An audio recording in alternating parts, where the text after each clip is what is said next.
there in Las Vegas, Nevada, as well as the Smuggleverse, where you can purchase all of your digital dank. That's right, it is coming up next. It is none other than Mr. Todd Dankin, the voice himself. Yeah. Thank you. Thank you all very much. Merry Christmas, happy holidays, and whatever you celebrate. I hope you're having a good one also. This story is in the testing world. Mississippi regulators place a hold on a large number of medical marijuana after receiving an anonymous phone call, which is kind of silly as well.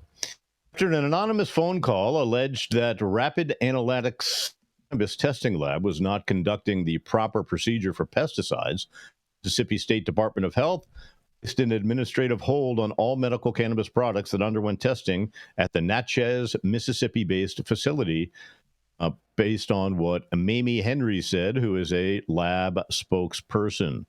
Have no basis for anything except an anonymous call, which has shut the entire industry down pretty much because we do 70% of the testing in the state. Henry told the Mississippi Free Press on Thursday. Dispensaries cannot sell any cannabis that Rapid Analytics tested until the MSDH provides further instruction. Also added, it may cause some dispensaries to actually shut down. It's going to cause them to lose several weeks of sales. So added, dispensaries have been notified by the Mississippi Medical Cannabis Program of the products that can't be sold while the hold and retesting takes place. Dispensaries have been asked to close, and it is not all products that are on hold. Wednesday morning, the MSDH emailed Rapid Analytics to tell them about the anonymous tip. Both groups had an emergency Zoom meeting to review the lab's procedures and cannabis testing reports the past couple of months, Henry said. Mississippi has two medical cannabis labs, Rapid Analytics and Steep Hill, Mississippi, in Jackson, Mississippi. All cannabis that Steep Hill has tested still considered safe for patients to consume. Cultivators or cannabis growers must send their products to at least one of the testing labs before they can sell the medical cannabis to dispensaries. Cultivators choose to send their products to both companies for testing, like 74 Sons in Canton, Mississippi. Consultant Hardy Case said, all of 74 Sons medical cannabis is still good to sell and will be on dispensaries' shelves since Steep Hill approved the products, he added. Dispensaries, a lot of them right now, have products on their shelves that have already been tested and passed, but now, because of the administrative hold, they can't sell it, Case told Mississippi Free Press. It's just sitting there, even though that product may be perfectly fine. Reassured patients, cultivators, and dispensary owners that the lab is dealing with it very, very, very rapidly and very professionally. There was 3 verys in the quote, which I find amazing. And very professionally to ensure the state opens up as quickly as possible. Rapid Analytics is retesting all cannabis samples, even though the MSDH does not require them to do extra analysis, she added. We're at the most respected and the most used lab in the entire state, so I don't know who would make this anonymous call, Henry said. It may cause some dispensaries to actually shut down.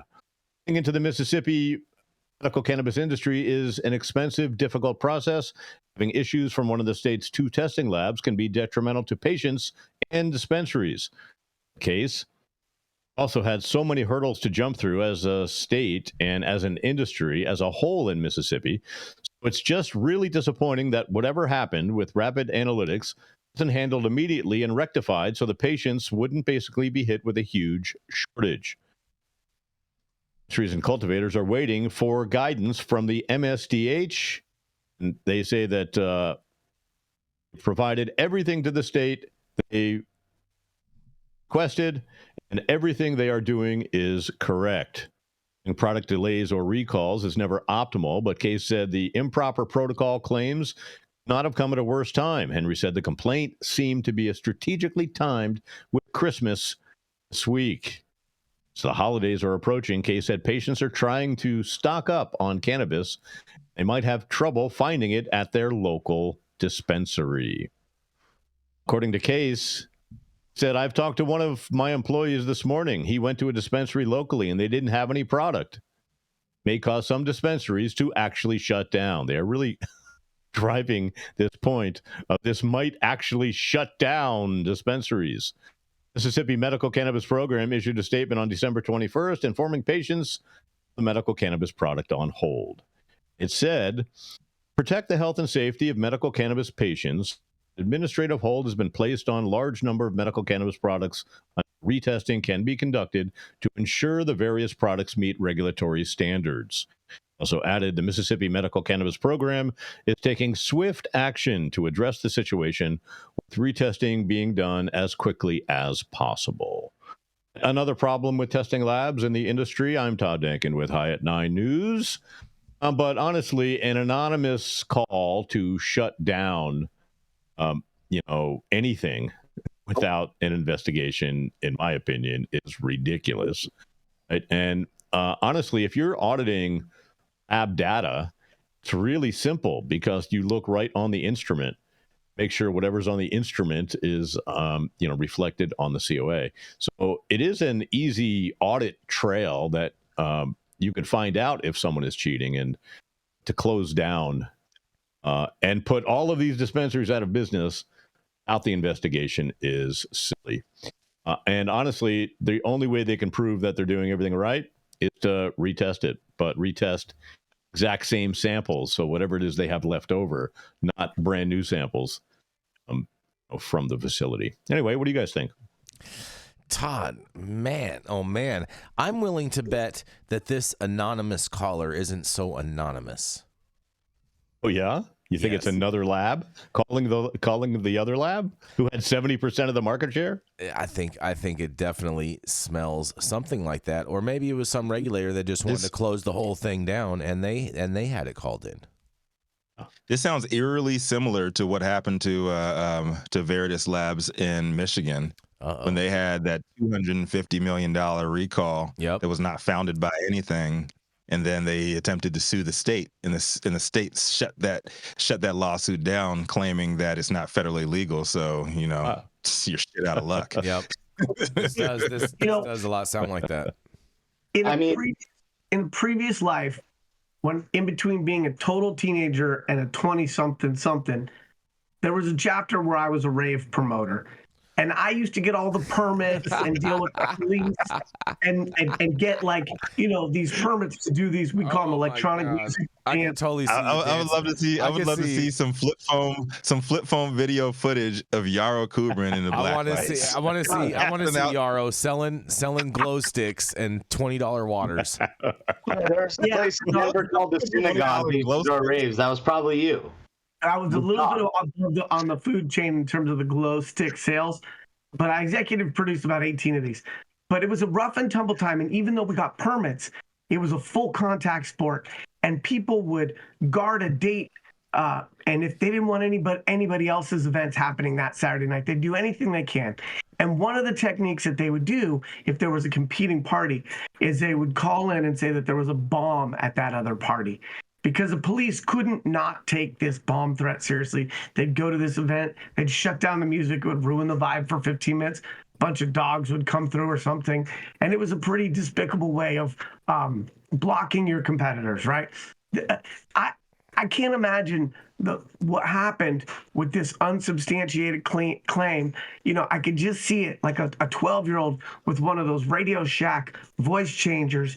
Hello, ma'am, there's aspartame. How do you get an unsubstantiated claim and not investigate who's claiming it, why they're claiming it, where did the call come from? Did we trace the IP address? No, in Nevada, it's part of the legislation that if they get any kind of complaint, they have to investigate it, whatever it is. And the CCB in Nevada spends a lot of time doing that because a lot of people do complain. You know what, the reason why I'm drawing parallels with the Michigan case is because they were allegedly snitched on by a small lab that was losing business to Veritas Labs, and they said that they were cooking their. They said that they're cooking their books. They said that they were lab shopping, like all this other crazy stuff, and it was a small social equity lab that was complaining about this. There was no proof of anything. There was no hard evidence of anything. There was just higher lab numbers than what they were producing. And the state looked into it and shadily offboarded a bunch of those legislators that were on the Cannabis Czars team. and nobody really heard about that. And this thing made it all the way up to the Supreme Court, and it was just stomped out. They're like, nope, nothing to see here. I think this is unfortunately, this is in my mind, I think this is a notch on the board and on the side of those looking to legalize quicker, right? And the reason I say unfortunately, because I'm not pro legalization. I want to decriminalize everything, right? I say keep things the way as much as we can, keep them the way they are. But yeah, the lab race is heating up, and you have a lot of these folks that they're in bed with narrative, not necessarily with who is in charge of the state, but they are in bed with who follows the narrative of who's in charge of the state. And in Michigan, unfortunately, they're riding with the folks that not necessarily have a leg to stand on, and we can see more and more of this happening. And as we go towards quote unquote states' rights, when it comes to lab testing, how they operate and all that stuff, if they are following the narrative, if they are staying in good graces of the powers that be, like, you're not going to get bothered when you go out and do stuff like this. Like, and you're not in the pocket of those legislators. Right. It's such a paradox. What we really need, is just a blanket standardization that everyone has to follow, so that there's one method. No, we don't. Yep.